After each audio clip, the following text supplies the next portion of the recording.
From the moment I opened my eyes, I can't remember never seeing angels. The first time I remember so clearly was lying in my cot in Old Cumanum, and it was in the little tiny room with the fireplace, and I reaching up and trying to touch the angels, but I didn't know they were angels. I just thought they were part of the family. And when I was about 2 or 2.5, I was playing in front of the fire with my little brother. Now, he was older than me, and at the time I didn't know that he had died before I was born. And he had said to me he could sit with his back to the fire because the fire wouldn't burn him. And it was like as if our hands touched. It was like his hand went into mine or mine went into his, and it just all sparkled, and I just felt so much love, and I laughed. But it was at that very moment that the angels turned around and said to me that I must keep it a secret and tell no one. And from that day on, I kept it a secret. And they had told me later that my little brother had died before I was born. So from the time I was a child, a very young child, I have been seeing these angels, and I actually named them myself, which I find fascinating. As a child, I did that. And I was watching these angels coming down from the heavens. How can I describe them? It's very, very hard. They are an incredible light, but they're giving this human appearance within themselves, within that light. It blows my mind away. But when I was about 2.5, I was only starting to talk, so my parents were very worried about me, and they brought me to the doctors, and the doctors told my parents, whatever tests they did, that I was retarded, and that's why I seemed to be slow. But I was dyslexic, and in Ireland way back then, they didn't know anything about that. So you were just put into the back of the class and nobody bothered with you. So I was always disappointed. But I was already talking to the angels. I was hearing them and talking back to them at the same time. One thing the angels would always say, and that is, remember, Lorna, they know no better. And they would smile at me and everything would be okay. So the angels have been my teachers, my best friends, my companions. They have taught me everything I know. They always showed me kindness and love. They're always so gentle. But for so long in my life, even as a teenager, I assumed in one sense that there must be more people in the world that see angels physically as I do. And as a child, I did think my mom and my dad and my sister saw the angels as well. It never dawned on me until they actually told me they couldn't. And that was a bit of a shock, because many times, I would be up in the little bedroom and I'd be looking out the small little window and watching people going by and just seeing their guardian angel with them. And sometimes even the souls of a loved one walking with them. And sometimes as a child I would have felt very sad that they don't know that the angels are there with them, or that they don't know that the soul of a loved one is walking there beside them. Their loved one that has passed is very much alive. It's only the human body has died, and sometimes just seeing a loved one standing beside someone, it's just my everyday, ordinary life. But the angels were constantly reminding me to keep it a secret. Every single day they were telling me, Lorna, don't say anything, because on occasions they would catch me as if I was just about to say something to my mom, and they would say, no, Lorna, you must keep it a secret. And it took me a long time to understand why. If I had said to my mom, there's an angel standing beside you, I wouldn't be here today talking to you. I would have been put into an institution. And even when I was married, all my life, I couldn't say a word. Nobody would have taken me serious. But Archangel Michael was always reminding me that one day I would write your book. and telling me they would become bestsellers. It would get well known all over the world. And I just looking at Archangel Michael and just saying, but I can't even read or write. How on earth does God expect me to do this? People are going to ridicule me. They're going to laugh at me. He just said help would be sent. And I am learning all of the time, even now here in front of you, like the angels that are here that are telling me not to be afraid. You can tell more. You can say more. They have been teaching me all my life, and one way they always taught me was they'd bring me out across the fields. I trust them completely. One thing about angels, or your guardian angel, they will never ask you to do anything wrong. So if you're being angry or you're doing something that is not nice, or you're hurting someone else or hurting nature, that's not the angels telling you to do that. And everyone has a guardian angel, whether you consider that person good or bad, or what religion they are. Every infant that is born has a guardian angel. And I love the part where God had shown me that I call it the sea of souls, all those little souls to be born, to come to the world, to be conceived, and seeing the guardian angel meeting that soul, and God telling the guardian angel to take care and to bring that soul back home to heaven when the human body dies. But sometimes someone would say they couldn't have a guardian angel because anytime they have asked for help, they would say, I didn't get it. And then when you would ask them, well, how far have you come now? How's their life now? And they more than likely would say, well, it's doing okay. So they have been getting help all of the time. And it is in a sense of asking for those signs, recognizing those things, and smile. It's kind of, how did that happen today? That was incredible for me. And it's not for the whole world to know, it's just for you. Your guardian angel is helping you all of the time, and guardian angels are just incredible. Like when I was much younger, a child, seeing the light of the guardian angels just blinded me. It was too much. It's very hard to describe that in human terms. And I do love the way they can change their appearance so often.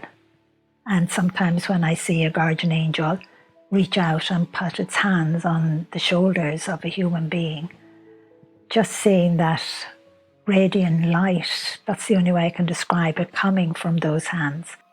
He would just say, trust and have faith. And your guardian angel can never leave you for 1 second. You could be doing things in the world that may not be very nice, but your guardian angel loves you regardless. And it will do everything to guide you and to help you, and let people come into your life to help you maybe move away from the negative. We have to listen, and sometimes that is the hardest part. But I love the way they love us unconditionally, no matter what. That's incredible, because to your guardian angel, you are its number one. There is no one else in the world like you. It adores you. And your guardian angel is the gatekeeper of your soul. That connection is so, so strong that even when you die, your guardian angel takes your soul straight to heaven and is there with you. And sometimes even when a soul comes back, on occasions, I have seen their guardian angel with them as well. And I know that mankind, in a sense, have put angels on pedestals, but the angels have us on top of castles, if you like, something way, way bigger. We all have a soul, that spark of light of God. That is why angels are so attracted to us. They are in the presence of God when they're standing beside a human being because of your soul. And I know people find that hard to understand, but you're part of God, and your guardian angel is the gatekeeper of that child, of that little spark of light of God. And its most important job is to bring you back home to heaven when your human body dies. I always remember the time when we lived in Ballymun. My friend lived across the road and her dad was always going abroad to America for work. But this time he came home and he was unwell. And he just got sicker and sicker. And I always remember the nurses and the doctors coming. And one particular day when I was across the road in my own house, the angel said, "Lorna, you're to go across to your friend's house." I crossed over and I went into the garden. And at one stage, I know I knocked on the door and I asked for my friend because I was feeling all the hurt and pain that was happening in the house. And I knew my friend was really, really hurting, and she was only around the same age as I was. And I sat on the swing. The angels told me to stay there. And he died that day when I was sitting on the swing. But it was like, how would I describe it again? It's like as if the whole house was covered in light. This incredible light went down to the roof, but yet the roof disappeared. You know, I could see, as I sat on the swing, I could see into the house. I could see what was happening. I could see angels at the end of his bed. I could hear the tears. And I saw his soul being lifted by his guardian angel and going up into this incredible light, as I call it, the stairways to heaven, because it doesn't just go up straight. It turns like a spiral staircase. And I always remember, just for a split second, it must have been, his soul stopped with his guardian angel and just looked back. And he just went straight to heaven. But seeing all the sorrow and the pain the family were feeling, that really tore me apart. But the moment his soul went to heaven, he was back there again, comforting his family.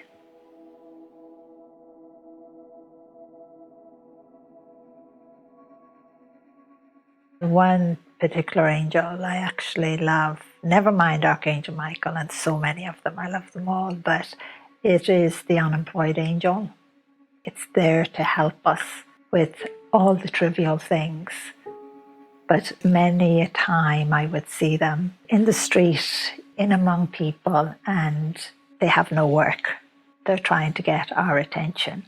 And since I started to talk about the unemployed angels, people all around the world have been calling on unemployed angels to give them a helping hand in their life. And I've spoke to many people who have told me that when they're doing a job, they ask an unemployed angel to give them a hand. So there's so many angels I could describe and tell you about. Angels are incredible, and their feet never touch the ground. It's like a cushion between the earth and us. But many a time I would meet someone and they would say they believe they saw an angel, you know, and the angel was walking towards them, or maybe it was a life and death situation. And that's a time when most people will see an angel. I've heard so many stories from people saying to me, the angel was right here beside me, helping me, holding my hand. And then when the rescue workers would come, the person would ask, where's that person? And the rescue workers would say, we're the first. But that was an angel that was with them, holding their hand. So many people do see angels, but they give such a human appearance that we don't recognize them. And I would just say the best way to recognize is look at them, and they're perfect. And archangels there is only one of each of them, where other angels, there's an abundance of them. And it's like as if you had a whole load of soldiers and you put the general in the center. You would find the general. You would know the others are just, they're the soldiers. It's the same with the archangels. They are just so different than all of the other angels. You just know they have this authority, they have this power, and they have such kindness and love. I've never seen an angel or an archangel not be loving, not being kind. And the thing about the archangels is that they can be with 1,000,000 people at the same time, where other angels, they can't. Archangels are a powerful force, but an archangel cannot be your guardian angel. Archangels are for everyone.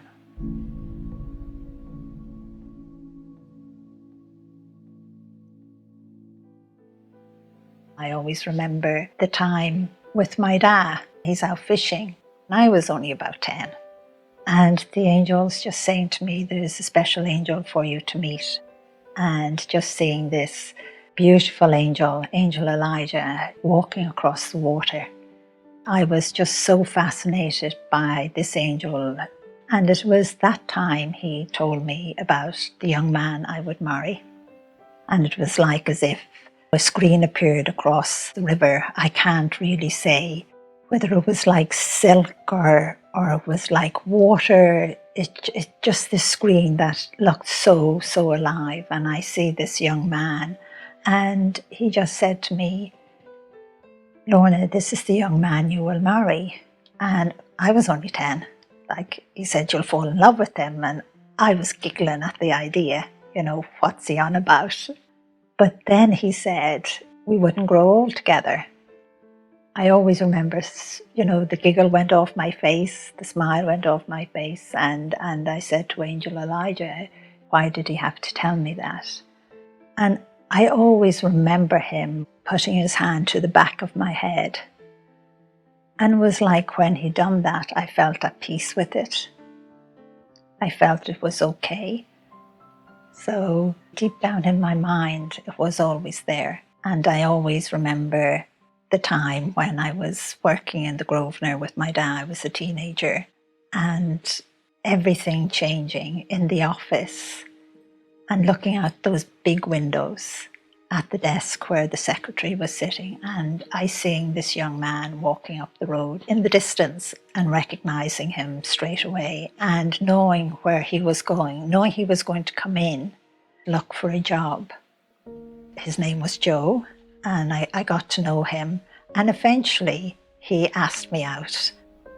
I always remember sitting in the car and telling him, I see angels. And he looking at me, with that smile on his face and his hands on the steering wheel and saying, only nuns and priests can see things like that. And I just remember then getting out of the car and saying, angels, you told me to tell him, but, he's gone now. I said, he's not going to come back. But of course he came back. And on odd occasions, I shared a little something with him. I'm me, I would say to him, this is me. I can't be anyone else. And we got married, but one of the things that the angels had told me as well is that Joe would get sick. And as the years passed, you could see his health failing. And we were so poor. I grew all the vegetables in the garden and everything. That's what we depended on. And he just got sicker and sicker, and he became a diabetic.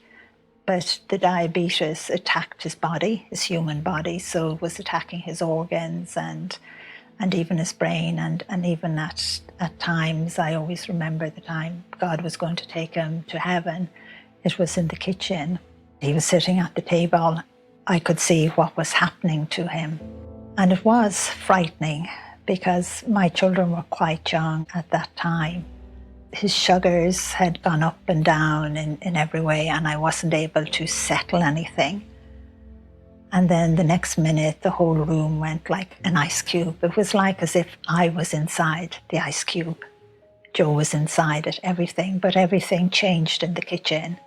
I could see Joe's soul moving with his guardian angel. I could see this tiny little stone wall. I could see his mom there to greet him because she had died at this stage. I could see parts of his family and friends that I didn't even know, all those souls there to greet him.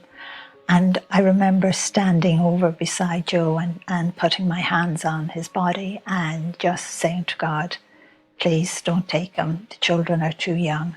It's too early. It's too soon. I wouldn't be able to manage. I was just begged God, and God answered. He said he would give me back Joe for another while, but I was never to ask again. And he said it in such a firm voice, like a father would, telling a child, this is the one and only time. And God did give Joe back. And it was like as if at that second when God did that, Joe took this big breath, and you could see all the air of the room, everything just going into him, his soul and everything, and his guardian angel standing right behind him. He gave him back, and when Joe spoke to me, he said to me, Lorna, I think I was on my way to heaven. And I know he was happy. He didn't mind going because he saw all those he loved. And I never told him this, but I did feel myself saddened for him because I knew he was going to continue to suffer health-wise. And he did. He would be up and down all of the time, and he had heart surgery, he had all kinds of medical treatment, and then he did die. That was a time that was really, really hard because I knew I couldn't ask God again a second time. It wasn't allowed, and that I had to let him go.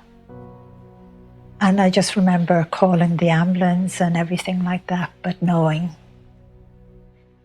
there was nothing they could do because God was taking him to heaven. This time he wasn't going to come back. But many a time he would appear and he would be with us. Even my youngest daughter's Holy Communion, he was there. And I would have loved for her and my other children to have been able to see their dad, to get a glimpse. That's one thing we have to remember, is that our loved ones aren't dead. They're very, very much alive. I have been in the presence many times of watching someone die, and it is something very, very beautiful. I know it's very sad for family and friends, but it is something so incredible that happens.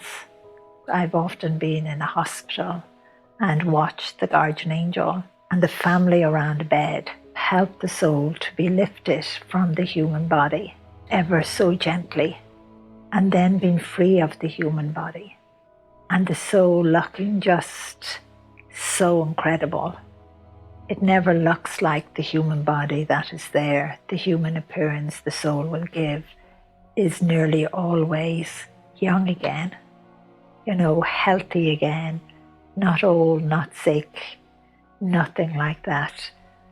And just watching then that light beam down from the heavens, and the guardian angel just taking that soul ever so gently to heaven. Nobody dies alone. It's like the time I met the little girl with her mom at a book signing. The mom asked, my husband died and he was alone. Was he alone? And I just smiled and looked at the little girl and I said, your daughter knows he wasn't alone. His guardian angel was right there with him and lifted his soul from his body gently, and that he loves you very much, both of you. And then the child turning to the mother and saying, I told you so, Mom. I told you. Daddy wasn't alone. His guardian angel was right there and took his soul to heaven. This was only a 7-year-old little girl. She knew it spiritually deep down inside of her. And all of the time she was trying to comfort her mom and tell her. And the mom turned around and said, she dragged me here to this book signing. She dragged me here so that you could tell me and I would believe. When he died, his guardian angel took his soul, and at that very moment he saw those he loved, his family. They were all there to greet him. So every soul sees all those that went ahead of them to greet them. There's no fear, there's no anxiety, there's nothing like that. It's wonderful. That's all I can say, but none of us are meant to die. until it is our time. And that's what I always say to those that are thinking of committing suicide. I'd beg them not to, because they're needed in the world spiritually. And I think one way to help us all, even myself at times, to lessen the grief is know that they are alive and that your loved one has a soul, that spark of light of God, so only their body has died. But grief is one of the hardest things, because I know you can't see the soul of your loved one as yet, but I believe that will happen in the future. And if you're finding it really, really hard, I would say you need to talk it out, write them a letter, even ask them for a sign. Sometimes to give out and say, why did you die? Why could you have hurt me in this way? Is a great help to the human person, because the soul of your loved one doesn't take anything that you say offensive. Its love for you is unconditional. It loves you dearly. And ask them to help to remind you as time goes on of the little things that would touch your heart. It just takes us so many years to recover. It never goes. It's just that we have learned to live with it, learned to live with the loss, and deep down inside of ourselves, in our own souls, we know that we are going to meet our loved one again. And I think that gives great comfort to everyone in the world, regardless of what your beliefs are, that you will meet the soul of your loved one. It's like when Joe went to heaven for that brief moment, he just felt such freedom and so happy. He saw all those he loved. When that time comes for you, there'll be open arms out to greet you, and it won't feel strange or it won't feel fearful in any way. You know, you will just go. So yes, write a letter to your loved one, talk about them. It's going to take time. For some people, it can take years. Like myself, I couldn't go into a church after Joe died. No way. It just brought too much pain and hurt, and it takes time for that pain to heal. But even though it heals, it's still there, but it's that you can cope with it, you have accepted it. One thing the soul of your loved one wants is for you to live life, and it wants you to be happy. And even if you never got a chance to say goodbye, or even if you had a row before the person left, that is something that people really grieve about. They might say, I had this big row, I told them I hated them, I said terrible things. To the soul, it's like, forget about that row. It doesn't matter. The soul of your loved one is beyond that. There's no need for forgiveness. It's only need for you, the human being, to let that go and know that's okay, and know that your loved one loves you. I never questioned any of that. It was normal. And even to this day, on different occasions, the soul of my brother coming, it just fills my heart, and always filled my heart every time God allows Joe to come, sometimes even sit at the side of my bed and hold my hand. The souls of our loved ones are in and around us on so many occasions during our lives and are helping us. And to me, that is something so incredible, that your loved one has gone to heaven and yet can be back comforting you, helping you to get through the grief. We can't fathom that because we have time. We say, how could a soul travel to have heaven in that time and yet come back to help us? I have seen it many, many times, even when I was at a funeral. And I don't like to go to funerals. I would be feeling the hurt and the pain that the family are feeling. But then when I see the soul of the loved one moving around, so perfect and so beautiful, I'd wish and pray that God, please let this happen soon for everyone, so everyone would know that they're not alone, that your loved one can be right there with you. But why do we wait till the last second to realize that we are incredible human beings with a soul? At the moment of death, that's when you discover that. But I'd love mankind, human beings, to discover that now. Let us not wait till that moment.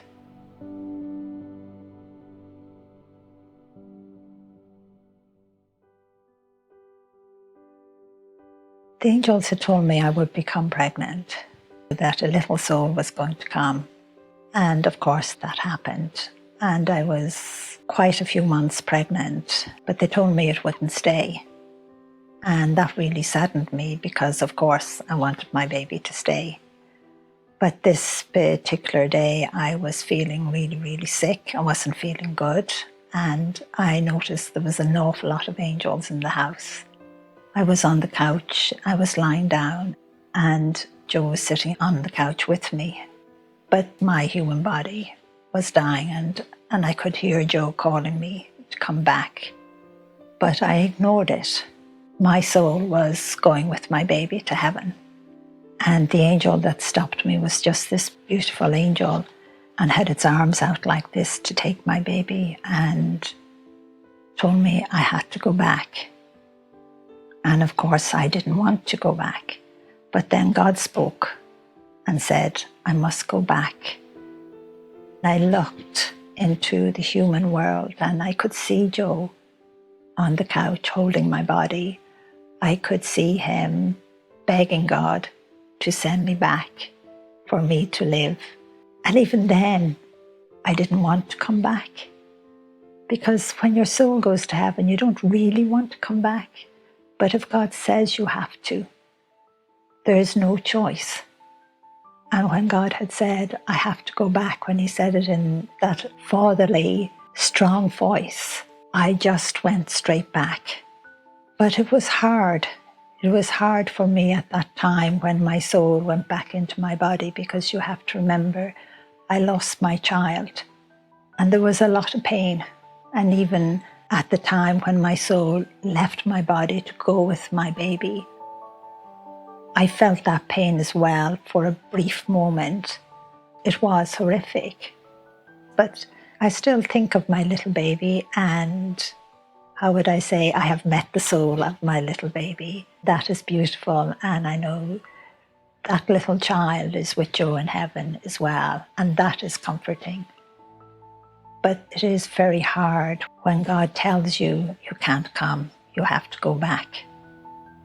There's so much love, there's so much freedom. You could put it into all kinds of words and we'd never really explain it. You just want to go there. Being in the presence of God is just, it's overwhelming. And you just want to stay in that full presence. I would love everyone to experience that. I can't find words for it. If you go to the dictionary and find all the most incredible words, we could list them all off and it still wouldn't even touch on it. Because when your soul comes forward and jumps with joy and, how would I say, the excitement, it's like everything around changes. This incredible light. It's like it makes everything new again, everything perfect.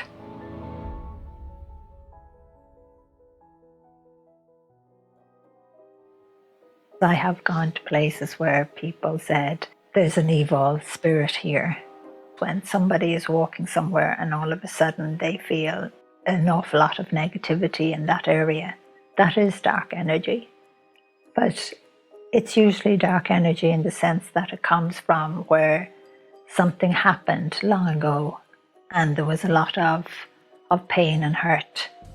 It's like sometimes when I might be going for a walk with someone and we walk through a particular area, I would suddenly walk into a mass of dark energy and all of a sudden I would be shown what happened there a long, long time ago. And it usually is slaughter. men, women, children being hung or something because of something of the past. Sometimes even I've gone to a castle and around old ruins, and suddenly out of the blue I would see the past. And it wouldn't mean that there's anything negative in one sense, but we call it negative because life was so hard way back then. But imagine in the countries now where there is war, where horrific things have happened. Imagine in years to come, someone that is so open could walk down a road and feel all that pain and hurt, and we're being told not to keep on repeating it. That's the souls of all the loved ones saying, why did we do this? Why did the human part of us do this? Your soul didn't do it. And sometimes it is the damage we have done to nature, all the nature that was destroyed and that is gone, and we don't even know that it ever existed. That dark energy is telling us not to let this happen again. But a lot of the time, we don't listen to that. We don't respond to it. We're still doing horrific things, but I think we are trying not to. That is making the difference. There's so many good people in the world, but they're being shaped in a way that has lost some love and compassion. And let's say lots of people love dark energy because they love feeling the fear, the anxiety, the excitement of it. But negativity can't harm you unless you allow it. And I always say, if you walk into an area and you feel negativity, just say a prayer. Just ask for whatever happened to you to be healed. I believe in God. God is my protector. God is my hope. Prayer can move mountains because it is so powerful and so strong. And miracles happen every day through prayer, because a lot of us don't know that someone else is praying for us. And we might be going through a difficult day, but we got through it. So prayer, in a sense, God has given it to us as a tool to help us to open up more spiritually than we have. It's that connection between our soul and God, your guardian angel. God would wake me up during the night and say, Lorna, you must pray. And sometimes I don't get many hours sleep. And I'd be tired during the day, but yet if God has something for me to do, I would suddenly have all the energy. That part is incredible. And when I would be woken, it would be something that's happening in the world today. And nothing is ever too small to pray for, because you don't know what that may mean for the future. And I would just pray. I wouldn't question. I wouldn't ask. I would just go into the words people understand is that meditated state of prayer. But it doesn't mean you have to kneel on your knees or lie down on the floor or dance in prayer or sing in prayer 24 hours a day. It's not just words you rhyme off. It's the state that you put yourself in. There's no particular way to do it. And yet we're nervous and afraid of prayer, even though we have never admitted it. But we shouldn't be afraid, because that spiritual side of me, my soul, that connection to God, to the angels, has brought me to where I am today. And that again is why I would often say prayer can move mountains. Imagine if the whole world got together all at the same time and we all just said the same prayer, but we said it with through faith and through belief.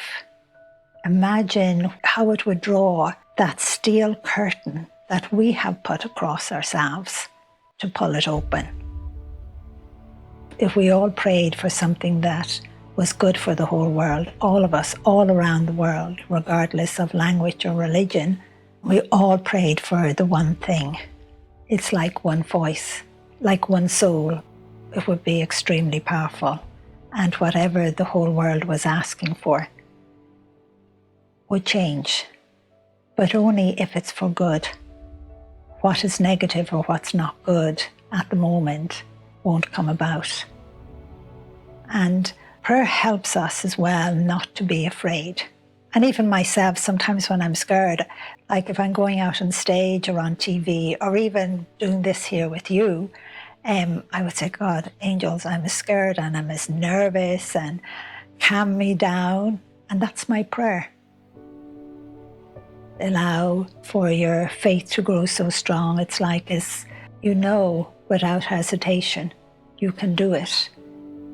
It's where the world and everything around you disappears completely.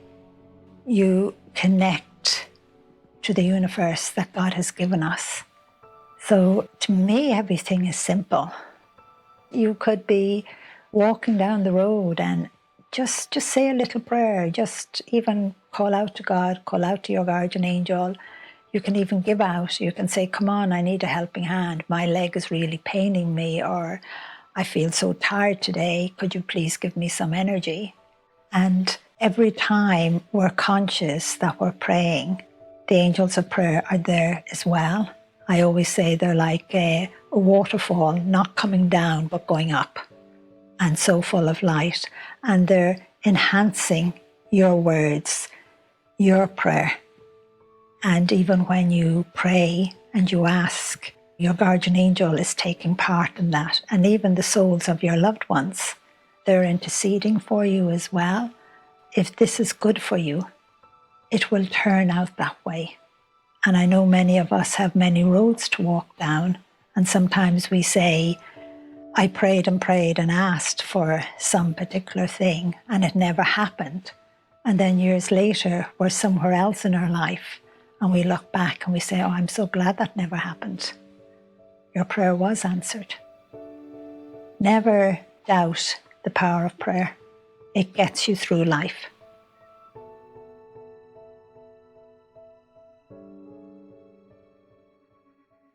You have many futures, or you could call them many destinies, because people use that word as well. And every time it's your choice. They work very hard to guide us, to protect us. But a lot of the time we don't listen. We want to experience something even though we know it may hurt us. Even myself, sometimes the angels would say, Lorna, don't be cleaning those doors today. Leave them. The glass is fine. And I just say, go away, leave me alone, I'm cleaning them. And, a few hours later, my shoulders are aching. They were telling me not to clean them. I should have left it. My shoulders wouldn't have been aching. Or sometimes they would say to me, Lorna, you shouldn't be going on that mountain climb today. And maybe my daughter would come along and say, let's do it another day. They do everything to try and direct you in the right direction. But it's hard, it's not easy, because we don't always listen. I don't always listen. I tell them, go away and leave me alone. I do that. And if I cut my knee or something like that, I would say, you needn't laugh. I know it was my fault. I didn't listen. So I always say to people, even if you're looking for your car keys and suddenly you can't find them, but they're in your bag all the time and you go back into the house, that's the angels helping to delay you again for a reason. And you may never know what that reason is. All the better that you never know. That's the way I look on it. So angels do an awful lot to help us all of the time, and through other people. Other people don't realize at times that they are listening, that a thought came into their mind and they call their friend or they stop somebody on the street and say hello and how are you, because they're meant to. But never look for the answer why, because there's no need to look for it once everyone is safe and on the right path. So yes, the angels see all the different futures, all the different destinies you have. And some will be full of ups and downs, and maybe some full of tears, but some will be full of laughter as well. And I guess whatever road God sends me on, I just go down that road, as I would often say, those stepping stones. But if they turn, it doesn't bother me. It all has to do with faith and accepting. It's like becoming uncontaminated, because we are all, in a sense, over generations and thousands of years, we have been brainwashed to believe what others want us to believe. And those that knew more on the spiritual side were condemned or killed or something like that, and weren't listened to. But we have to open our eyes. We are being told that the supernatural is negative, is bad, it's not real. But God is real, your soul is real, and the angels are real.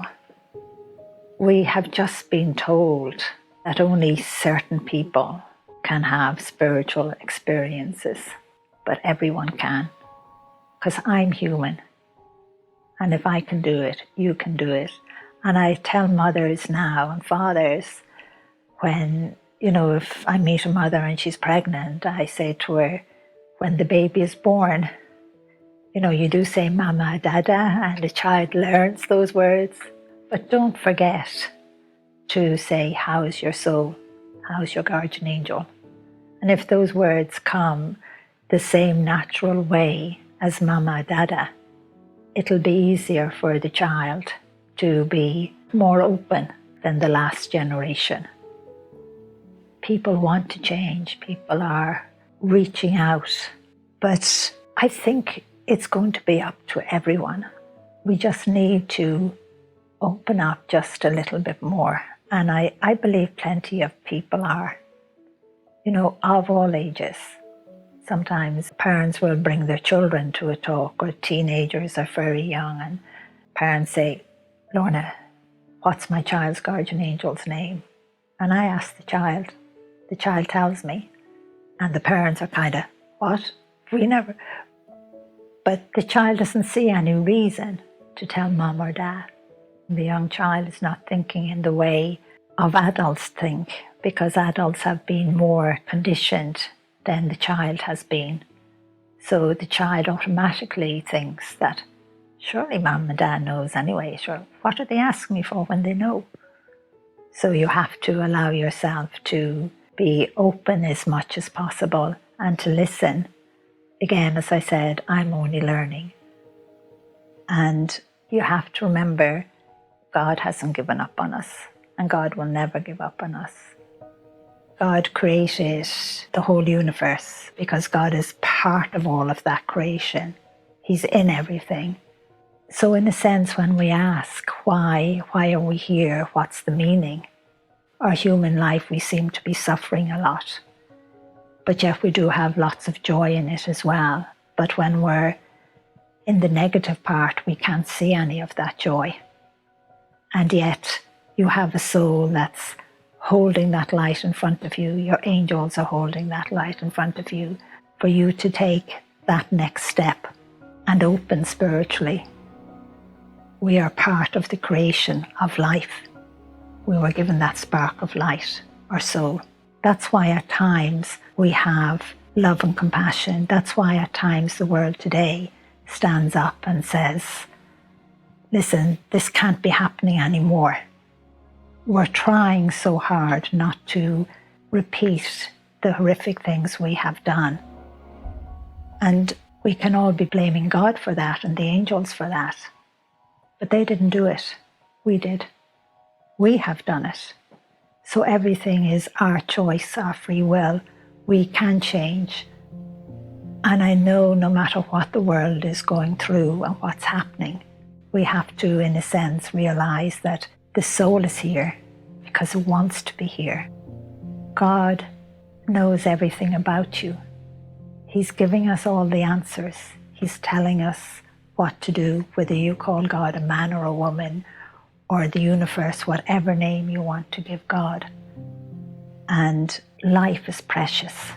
Sometimes when I hear someone saying they want to give up on life, they want to end it all, they see no reason to live. I could tell you so many stories of people who said they would give anything to have life, and they find it hard to understand why someone would want to end their life. And when sometimes they hear, could be that they've lost a job, they've lost love, it could be that they're afraid. Why should you, and maybe I'm being a bit hard, want to give up just because you feel your human life is a little bit hard at the moment? And I'll say a little bit, so I'm not too hard on you. But your life is wonderful because you have life. You're alive. And I think humanly we have just been so focused on all the material things, and we believe that only the material things can make us happy. And we have forgotten how to feel happy, how to feel joy. We've forgotten how to feel the rain on our faces. The most simplest things help us to realize how precious life is. Nothing is about material things. I know we have to have material things, but sometimes we just have so much and we don't think of sharing it. So why are we allowing others to suffer humanly when there is no need? We have incredible gifts and we don't realize it at all. We just think we have what mankind has said we have, but we have way more. Everything around us is full of life, everything around us is alive, and everything has energy. I think that mankind doesn't fathom the energy that is around us, the energy that comes from every single plant, every single stone. But people often feel different energy from stones themselves when they hold them. Or crystals, they have an enormous energy. Everything has, and so have we. We don't seem to touch it, and yet we're so connected to it. The angels and God taught me everything out in nature. And isn't it nature we have forgotten about? Isn't it our planet that we have mistreated? Nature gives us everything we need, every single thing, but we can't keep taking and throwing away. We ourselves are the guardians of our planet. We have the responsibility. But a lot of us don't think in that way. We only want to take from it. We don't seem to learn. If nature can't survive, how are we going to survive? We need nature to live. We need to realize that nature is part of us. But sometimes when I look at mankind and see what we're doing to each other and what we're doing to the beautiful planet we have been given as a gift, sometimes I don't understand what God has seen in us. But there must be something there so incredible that as human beings we haven't discovered that yet.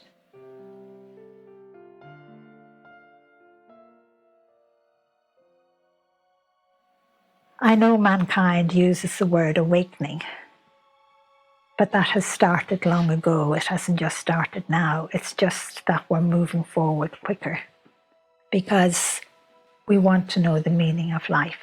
We want, in a sense, to reach out to our souls. I'm hoping we will all change rapidly. I'm hoping and praying that enough of us will waken up. I know we can. To me, there's no doubt because I see so much good in the world. I see it every single day. We're on that road to change. It's part of connecting spiritually to our soul and stepping forward into the new world. The new world that's already here. It never left. So if we open up spiritually, we'll be seeing in 10D, if you like, or whatever they call it, you'll be seeing everything that is in the air. You'll be seeing all those micros, all those lights, all the incredible things that we don't see nowadays. But you'll be able to see. And our world will have change so much, but in such a positive way. And imagine seeing the soul of your loved one. I would love us not to be afraid. Why would you be afraid of the soul of your loved one? Why would you be afraid of an angel? Why would you be afraid of God?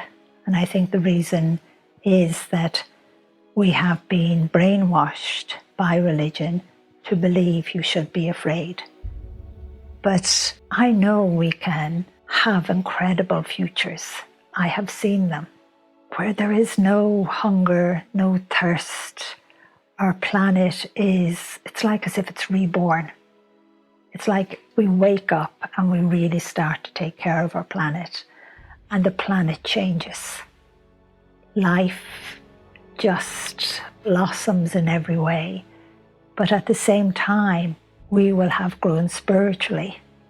To me, that is an incredible future. I would just love that to get here a bit quicker. Do what you have to do for us to get there.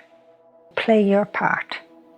You have to remember God hasn't given up on us, and God will never give up on us. We will make this world like a little glimpse of heaven. And I know no matter what the world is going through and what's happening, I know we can do it. I know we can get there. And now we have to wake up, and wake up fast.